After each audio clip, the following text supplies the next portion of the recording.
الحمد للہ رب العالمین والصلاة والسلام علی سید الانبیاء والمرسلین اما بعد فاعوذ باللہ السمیع العلیم من الشیطان الرجیم بسم اللہ الرحمن الرحیم الصلاة والسلام علیکہ یا رسول اللہ وعلی آلک واصحابک سیدی یا حبیب اللہ۔ علم میراث کے حوالہ سے آج ہمارا دوسرا درس ہے۔ گزشتہ درس میں علم میراث کی تعریف، موضوع، غرض اور اصول ثلاثہ، شرائط ثلاثہ، ارکان ثلاثہ اور اس کی اہمیت کے حوالہ سے گفتگو کی گئی تھی، اور آج کے اس دوسرے درس میں میت کے مال سے متعلق حقوق کے حوالہ سے گفتگو ہوگی۔ مال میت سے متعلق حقوق چار ہیں۔ چار حقوق ترتیب وار میت کے مال سے متعلق ہوتے ہیں۔ پہلے نمبر پر ہے تجہیز و تکفین۔ سب سے پہلے میت کے چھوڑے ہوئے مال سے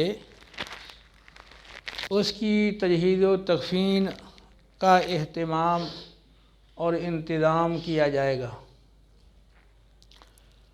تجہیز و تکفین کے بعد دوسرے نمبر پر میت کے چھوڑے ہوئے مال سے اس کے قرضوں کی ادائیگی کی جائے گی۔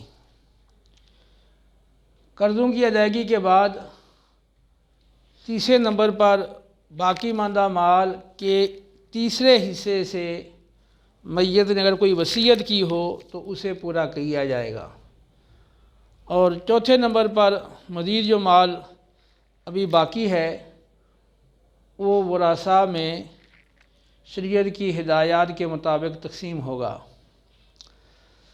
اس میں جو پہلا سٹیپ ہے تجہیز و تکفین، تو تجہیز و تکفین میں نہ تو حاجت سے زیادہ خرچہ کیا جائے گا، نہ حاجت سے کم کیا جائے گا۔ بغیر تبذیر و تقتیر کے، بغیر کمی بیشی کے، اعتدال کے ساتھ میت کے مال سے تجہیز و تکفین ہوگی۔ کفن میں تبذیر یعنی فضول خرچی وہ عدد کے لحاظ سے بھی ہو سکتی ہے اور قیمت کے لحاظ سے بھی ہو سکتی ہے۔ مرد کے لیے 3 کپڑے مسنون ہیں، عورت کے لیے 5 کپڑے مسنون ہیں۔ مرد کے لیے ایزار یعنی بڑی چادر، پہلی ہے لفافہ، بڑی چادر یعنی جو اتنی بڑی ہوتی ہے جس کو سر اور پاؤں کی طرف سے باندھا جاتا ہے، تو یہ میت کے قد سے دونوں طرف بڑی ہونی چاہیے، اتنی کہ جیسے اس کو باندھا جا سکے۔ لفافہ، دوسرے نمبر پر ایزار، میت کے قد کے برابر چادر، اور تیسری چیز وہ کفنی ہے جس کو قمیص کہتے ہیں۔ اور عورت کے کفن میں 3 تو یہی کپڑے ہیں، لفافہ، ایزار اور قمیص یا کفنی، اور 2 چیزیں اور ہیں، ایک اوڑھنی ہے، ایک سینہ بند ہے۔ تو مرد کے کفن میں 3 سے زائد کپڑے اور عورت کے کفن میں 5 سے زائد کپڑے، یہ عدد کے لحاظ سے تبذیر ہے۔ اسی طرح مرد کے کفن میں 3 سے کم کپڑے اور عورت کے حق میں 5 سے کم کپڑے، یہ عدد کے لحاظ سے تقتیر ہے یعنی کمی ہے۔ اسی طرح میت جو لباس جمعہ وغیرہ میں پہنتی تھی اس سے زیادہ قیمت کا لباس، یہ تبذیر ہے کیفیت کے لحاظ سے، اور اس سے کم قیمت کا لباس یہ تقتیر ہے کیفیت کے لحاظ سے۔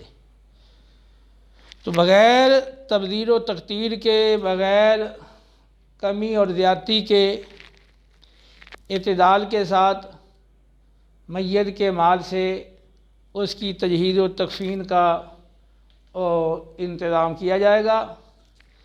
اس کے بعد جو مال بچ گیا ہے تو میت کے قرضوں کی ادائیگی اس سے کی جائے گی۔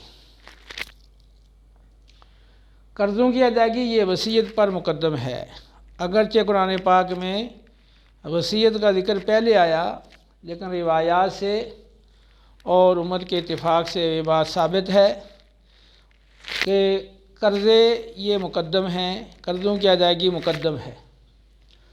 تو قرضے ادا کیے جائیں گے، قرضوں کی ادائیگی کے بعد جو مال بچ گیا ہے اس کے 1/3 سے میت کی ہوئی وصیت پوری کی جائے گی۔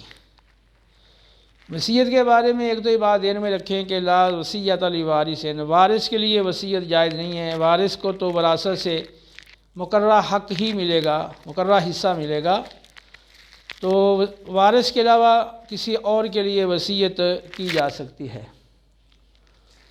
تو ایک وصیت ہے جس کا تعلق بندوں کے ساتھ ہے،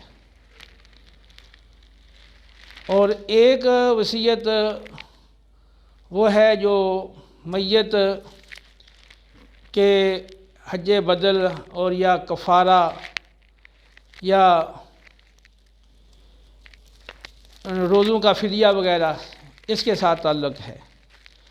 تو روزے چھوٹ گئے تھے، اس سے متعلق اگر میت نے وصیت کی ہے، حج نہیں کیا تھا فرض ہونے پر، حج بدل کی وصیت کی ہے، یا کوئی کفارہ اس کے ذمہ باقی تھا اس کی وصیت کی ہے، تو وہ میت کے تیسرے حصے سے ہی پوری کی جائے گی۔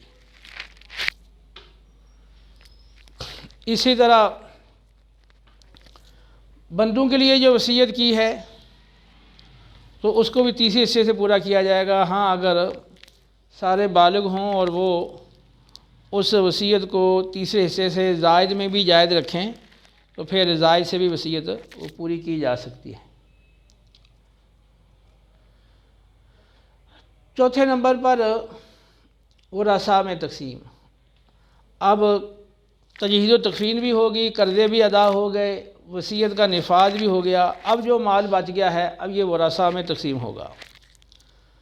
اب اس کی تھوڑی سی وجہ حسر آپ وہ اس کے ذریعے سے اس کو ذہن نشین کر لیں کہ میت کے مال سے متعلق ہونے والا حق میت کا اپنا ہوگا یا غیر کا۔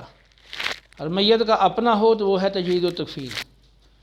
اگر میت کے مال سے متعلق ہونے والا حق وہ غیر کا ہو تو پھر میت نے وہ از خود اپنے مال سے غیر کا حق متعلق کیا تھا یا نہیں۔ اگر میت نے خود اپنے اختیار سے غیر کا حق اپنے مال سے متعلق کیا تھا تو عوض لے کر متعلق کیا تھا تو قرضے کی ادائیگی، یہ دوسرا سٹیپ آ گیا، قرضے ہو گئے۔ اور اگر اس نے عوض نہیں لیا، بطور احسان کے اس نے حق متعلق کیا تو وہ ہے وصیت۔ اور اگر میت نے خود اپنے مال سے کسی غیر کا حق متعلق نہیں کیا، وہ شریعت نے متعلق کر رکھا ہے، اس میں میت کا اختیار نہیں ہے، تو وہ ہے ورثاء کا حق۔ تو پہلے نمبر پر تجہیز و تکفین طریقہ سے کی جائے گی، پھر باقی ماندہ مال سے قرضوں کی ادائیگی کی جائے گی، پھر باقی ماندہ مال کے تہائی سے وصیت پوری کی جائے گی، پھر باقی ماندہ مال ورثاء میں تقسیم ہوگا۔ اب ورثاء وہ 3 طرح کے ہیں، ایک تو ہیں اصحاب فرائض یا ذوی الفروض، مقررہ حصوں والے، قرآن سنت اور اجماع امت میں جن کے حصے متعین کر دیے گئے ہیں، اصحاب فرائض۔ دوسرے نمبر پر ہیں اسبات، جن کے حصے شریعت نے مقرر اور متعین نہیں فرمائے ہیں۔ اصحاب فرائض کے اپنے اپنے حصے لینے کے بعد باقی ماندہ مال یہ لیتے ہیں، اگر ان میں ایک ہی ہے تو وہ پورا مال لے لیتا ہے، اور اگر زیادہ ہیں تو پھر قواعد کے مطابق دیکھا جائے گا کہ ان میں جو ترجیح کے قواعد ہیں اس کے مطابق اگر ترجیح ملتی ہے تو جو جس کو ترجیح ملے گی اس کو مال ملے گا، اور اگر ترجیح میں برابر ہیں تو پھر ان میں وہ شریعت کے اصول کے مطابق تقسیم ہو جائے گا۔ تو اصحاب فرائض، اسبات اور ذوی الارحام، یہ تین طرح کے ورثاء ہیں۔ ذوی الارحام وہ ہیں جو نہ اصحاب فرائض میں آتے ہیں نہ وہ اسبات میں آتے ہیں۔ اچھا، اب تقسیم ان میں کیسے ہوگی؟ اصحاب فرائض جن کے حصے شریعت نے متعین کیے ہیں تو ان کے مقررہ حصے پہلے ان کو دے دیے جائیں گے، پھر جو باقی بچ جائے گا وہ اسبات کو ملے گا۔ ٹھیک ہے، اگر اصحاب فرائض ہوں ہی نہ تو پھر بھی جو سارا مال ہوگا کس کو مل جائے گا؟ اسبات کو۔ اصحاب فرائض ہیں تو اپنے حصے لے لیں گے، باقی ماندہ ملے گا۔ اگر اصحاب فرائض نہیں ہیں تو پورا ہمارا اسبات کو ملے گا۔ اچھا، اگر اسبات ہی نہ ہوں تو پھر کیا ہوگا؟ تو اب اس صورت میں دیکھیں گے کہ اصحاب فرائض ہیں یا نہیں۔ تو اگر اسبات نہ ہوں، اصحاب فرائض ہیں، تو اصحاب فرائض میں تقسیم کرنے کے بعد مال بچ گیا ہے اور وہ بچا ہوا مال اسبات کو ملنا تھا، اسبات نہیں ہے، تو اب رد علی اصحاب فرائض، اصحاب فرائض کو جس طرح پہلے ان کے حقوق کے مطابق دیا گیا تھا اب دوبارہ پھر بقدر ان کے حقوق کے ان کو دوبارہ دیا جائے گا۔ ٹھیک ہے، تو اگر اصحاب فرائض بھی نہ ہوں، اسبات بھی نہ ہوں، تو پھر ملے گا ذوی الارحام کو۔ تو اگر اصحاب فرائض اکیلے ہیں تو ان کو ملے گا، بچ گیا دوبارہ رد ہو جائے گا، اور اکیلے اسبات ہیں تو پھر سارا اسبات کو مل جائے گا۔ اگر دونوں ہیں تو پہلے اصحاب فرائض کو ملے گا، باقی ماندہ اسبات کو ملے گا۔ اگر یہ دونوں نہ ہوں تو پھر ذوی الارحام کو ملے گا۔ یہ چار سٹیپ بن گئے: اصحاب فرائض، اسبات، رد علی اصحاب فرائض، ذوی الارحام۔ اب جو اسبات ہیں ان کی پھر آگے چار صورتیں، جیسے یہ چار صورتیں تھیں نا، اب اصحاب فرائض جو اسبات ہیں ان کی بھی چار صورتیں ہیں۔ ایک ہیں اسبات نسبیہ، جو نسب کی جہت سے اسباب بنتے ہیں۔ اس کی تفصیل اگلے دروس میں عنقریب آ رہی ہے، تو وہیں آپ اس کو تفصیل سے سمجھیں گے۔ تو اسبات نسبیہ جو نسب کی جہت سے اسبات ہیں، تو پہلے ان کو ملنا ہے، یعنی میت کے جو اسبات نسبیہ ہیں۔ اگر میت کے اسبات نسبیہ نہیں ہیں تو پھر میت کے اسبات سببیہ یا اسبات سببی کوئی ہو، یعنی ایسا آقا جس نے اس میت کو، اپنے اس غلام کو، مرنے والے کو آزاد کیا تھا، تو میت کا آزاد کردہ غلام۔ ٹھیک ہے، تو اگر یہ آزاد کردہ غلام تھا جس کا آقا زندہ ہے تو اسبات نسبیہ میت کے نہ ہوں تو پھر اسبات سببی جو اس کا موتق ہے، آزاد کرنے والا آقا، اس کو ملے گا۔ اور اگر اسبات سببیہ یا اسبات سببی نہ ہو، کیونکہ اسبات سببیہ کا جمع کا لفظ لکھا ہے کہ بعض اوقات ہو سکتا ہے کہ انہوں نے مل کر وہ اس کو خریدا ہو اور انہوں نے پھر بعد میں اس کو آزاد کیا، تو وہ ایک سے زائد بھی مالک ہو سکتے ہیں، اور عام طور پہ ایک مالک ہوتا ہے تو پھر کیلا لفظ اسبات سببی آئے گا۔ تو اسبات سببی نہ ہو تو پھر اسبات سببی یعنی جو معتق ہے، آزاد کرنے والا آقا، اس کے جو اسبات نسبیہ ان کو ملے گا، ان مرد حضرات کو ملے گا۔ اسبات نسبیہ میں جو اسبات بنفس ہی ہیں ان کو ملے گا، مزید تفصیل آگے آ جائے گی۔ اور اسبات سببی کے اسبات نسبیہ بھی نہ ہوں، پھر اسبات سببی کا کوئی اگر اسبات سببیہ ہیں، یعنی اسبات سببی ہے، یعنی معتق خود وہ آزاد کردہ کسی کا غلام ہے تو اس کا جو آقا ہے، یعنی معتق کا معتق، پھر اس کو ملے گا۔ تو یہ چار صورتیں آ گئیں۔ اب اس کو اٹھا کے اب اسبات کی جگہ رکھ دیں گے، تو اب اس کی ترتیب یوں ہو جائے گی کہ سب سے پہلے اصحاب فرائض کو ملے گا، اصحاب فرائض نہ ہوں تو پھر اسبات نسبیہ کو ملے گا، اسبات نسبیہ نہیں ہیں تو پھر اسبات سببی کو ملے گا، اسبات سببی نہیں، اسبات سببی کے اسبات نسبیہ، اور اسبات سببی کے اسبات نسبیہ نہیں ہے تو اسبات سببی کے اسبات اسببیہ یا اسبات سببی کے اسبات سببی کو ملے گا۔ اور اگر یہ سارے نہ ہوں تو پھر گویا کہ اسبات نہیں ہیں، پھر اصحاب فرائض پہ رد ہوگا ان کے حقوق کے مطابق، اور اگر اصحاب فرائض بھی نہ ہوں تو پھر ذوی الارحام کو ملے گا۔ اس طرح پہلے یہ چار سٹیپ تھے، اور اب اسبات کی جگہ جب ان چاروں کو رکھیں گے تو اب یہ 7 سٹیپ بن جائیں گے: اصحاب فرائض، اسبات نسبیہ، اسبات سببیہ، اسبات سببی کے اسبات نسبیہ، اسبات سببی کے اسبات سببیہ، اس کے بعد رد علی اصحاب الفرائض، اور پھر ذوی الارحام۔ اس کے بعد آگے آ جائیں تو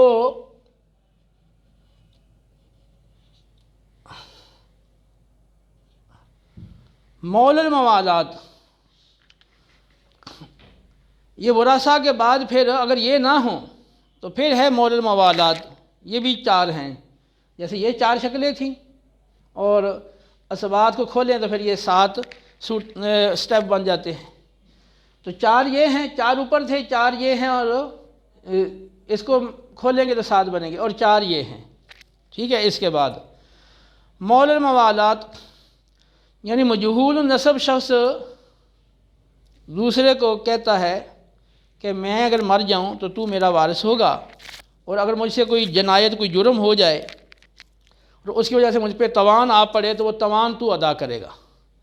وہ اگر قبول کر لیتا ہے تو یہ یک طرفہ مول الموالات یہ ہو جائے گی، اور اگر وہ کہتا ہے کہ وہ بھی مجہول النسب ہے، وہ کہتا ہے اگر میں مر جاؤں تو میرا وارث ہوگا، اور اگر مجھ پہ کوئی جنایت آ گئی تو تو اس کا تاوان دے گا، وہ کہتا ہے ٹھیک ہے قبول کر لے، تو پھر یہ جان بین سے بھی یہ موالات ہو سکتی ہے۔ تو یہ مول الموالات یہ جانب واحد سے بھی اور جان بین سے بھی دونوں طرف سے اس کا ہونا درست ہے۔ تو اگر اوپر والے کوئی نہیں ہیں جن کو میت کا وہ مال دیا جائے تو پھر مول الموالات کو ملے گا۔ اگر یہ بھی نہیں ہے تو پھر مقر لہو بن نصب علی الغیر، پھر اس کو ملے گا مقر لہو،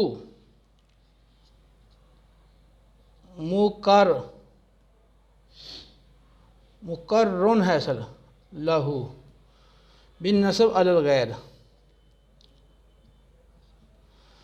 تو جس کے لیے غیر پر نسب کا اقرار کیا گیا تو اس کے لیے 4 شرائط ہیں۔ جو مقر اقرار کرنے والا ہے تو اس نے جس کے لیے اقرار کیا ہے مقر لہو وہ مجہول النسب ہو، کیونکہ وہ معروف النسب ہے تو پھر اس کا اقرار وہ بے فائدہ ہے، اس کا اعتبار نہیں ہوگا۔ نمبر 1 مقر لہو مجہول النسب ہو۔ نمبر 2 مقر کا یہ اقرار ہے یہ نسب علی الغیر کو متضمن ہو، یعنی اس نے یہ اقرار کیا ہے تو اس کی ضمن میں غیر سے اس مقر لہو کا نسب وہ یہ ثابت کرتا ہو۔ مثلا یوں کہتا ہے کہ یہ میرا بھائی ہے، تو یہ کہنا کہ یہ میرا بھائی ہے یہ متضمن ہے اس بات کو کہ یہ میرے باپ کا بیٹا ہے، گویا کہ اس نے باپ سے اس کا نسب وہ ثابت کیا ہے، تو یہ قرار نسب علی الغیر کو متضمن ہو۔ نمبر 3 وہ غیر اس اقرار نسب کی تصدیق نہ کرے، یعنی اس نے اقرار تو کیا ہے کہ یہ میرا بھائی ہے یعنی میرے باپ کا بیٹا ہے، لیکن اس کے باپ نے یہ نہیں کہا کہ میرا بیٹا ہے، اور وہ تصدیق کر دے تو پھر تو نسب ثابت ہو جائے گا، ٹھیک ہے۔ تو وہ تصدیق نہ کر لے، تصدیق نہ کرے تو اس کے اقرار سے مقر لہو کا غیر سے نسب ثابت نہ ہو، وہ اس صورت میں ہوگا جب وہ تصدیق نہیں کرے گا۔ اور چوتھے نمبر پر مقر اپنے اقرار پر قائم رہے اور اسی پر اس کو موت آئے، موت سے پہلے اپنے اقرار سے پھر نہ جائے، رجوع نہ کر لے۔ یہ 4 شرطیں پائی جائیں گی۔ تو اب اگر مول الموالات بھی نہیں ہے تو پھر مقر لہو بن نسب علی الغیر اس کو مال ملے گا، اور اگر یہ بھی نہ ہو تو پھر موصی لہو بجمیع المال، جس کے لیے سارے مال کی وصیت کی تھی یا تہائی سے زیادہ جس کے لیے مال کی وصیت کی تھی، اب اس کو جتنی وصیت کی تھی وہ مل جائے گا۔ پورے مال کی وصیت تھی تو پورا مل جائے گا، تہائی سے زیادہ کی تھی تو جتنا ہے وہ مل جائے گا۔ اگر یہ بھی نہ ہو تو اس کے بعد باقی جو مال ہے وہ کدھر جائے گا؟ بیت المال میں۔ اور اگر بیت المال منظم نہ ہو جیسا کہ فی زمانہ ہے تو پھر وہ فقراء پہ تصدق کر دیا جائے گا۔ تو بعض نے کہا ہے کہ میاں بیوی ان پہ رد نہیں ہوتا، اور اگر میاں بیوی ہوں اور وہ مال بچ گیا ہے ان پہ رد نہیں کیا گیا اور یہ باقی ساری شکلیں نہیں ہیں تو مال بچ گیا ہے تو ان پہ رد کر دیا جائے گا، بعض کا یہ کہنا ہے۔ تو ورنہ یہ ہے کہ وہ بیت المال منظم نہیں ہے تو پھر وہ فقراء پہ تصدق کر دیا جائے گا، جو بیت المال کے مصارف ہیں وہاں پہ صرف کر دیا جائے گا۔ تو اب یہ 4 سٹیپ بن گئے کہ مول الموالات۔ تو چونکہ اس نے یہ خود ایک عقد کیا ہے، اپنی خوشی سے، اپنی رضا سے، اور اس میں یہ ہے کہ غیر کو وارث بنا رہا ہے لیکن ساتھ ساتھ اس کی عوض میں کہتا ہے کہ اگر مجھ پہ توان آ گیا تو تو ادا کرے گا، تو گویا کہ اس میں ایک طرح کا وہ عوض پایا جا رہا ہے، تو اس لیے یہ صورت قوی ہے، اس کو مقدم کیا گیا۔ اس کے بعد یہ دوسری صورت ہے جس کے لیے غیر پر نسب کا اقرار کیا گیا، تو گویا کہ اس نے اپنا ایک رشتہ اسے ثابت کیا ہے، لیکن اس میں عوض وغیرہ نہیں ہے، جس طرح اس میں ایک عوض تھا بھی تو میری جنایت دے گا، اس لیے اس کو اسے مؤخر کیا گیا، ٹھیک ہے۔ اور اس کے لیے پھر مسلب جمیع المال، اس میں تو پھر ظاہر ہے کہ یہ رشتہ ہے ایک طرح کا، یہ اس پہ مقدم ہے، اس میں رشتہ نہیں ہے، تو اس وجہ سے اس کو مؤخر کیا گیا۔ جس کے لیے اس نے وصیت کی ہے اس کو ملے گا، اور پھر یہ بھی نہ ہو تو پھر وہ بیت المال میں مال جمع ہو جائے گا، ٹھیک ہے۔ یہ میت سے مال سے متعلق حقوق ہیں، ایک دفعہ پھر میں ان کی رپیٹ کر دیتا ہوں۔ میت کے مال سے تعلق رکھنے والے حقوق 4 ہیں ترتیب وار۔ پہلے میت کے چھوڑے ہوئے مال سے اس کی تجہیز و تکفین کا انتظام کیا جائے گا بغیر کسی زیادتی اور کمی کے۔ نمبر 2، پھر میت کے قرضوں کی ادائیگی کی جائے گی باقی ماندہ مال سے، پھر باقی ماندہ مال کے تہائی حصے سے میت کی وصیتیں وہ پوری کی جائیں گی، اور نمبر 4، باقی ماندہ مال ورثاء میں تقسیم ہوگا۔ اب ورثاء میں سب سے پہلے اصحاب فرائض کو ان کے مقررہ حصوں کے مطابق دیا جائے گا، اگر اصحاب فرائض نہ ہوں تو بھی اسباد کو، اور اگر بچ گیا ہے اصحاب فرائض کو دینے کے بعد تو وہ بھی اسباد کو ملنا ہے۔ تو اگر اسباد نہ ہوں، اصحاب فرائض ہیں اور اصحاب فرائض کو دینے کے بعد بچ گیا ہے، تو پھر دوبارہ اصحاب فرائض کو ان کے حقوق کے مطابق دوبارہ دیا جائے گا۔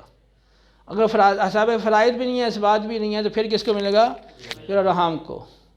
اور اسباد کی چونکہ یہ 4 صورتیں ہیں کہ پہلے میت کے اسباد نسبیہ کو ملتا ہے، وہ نہ ہو تو میت کے اسباد سببی موتق کو ملتا ہے، موتق بھی نہ ہو تو میت کا جو موتق ہے اس کے اسباد نسبیہ کو ملتا ہے، اور میت کے موتق کے اسباد نسبیہ نہ ہوں تو پھر موتق کے موتق کو ملتا ہے۔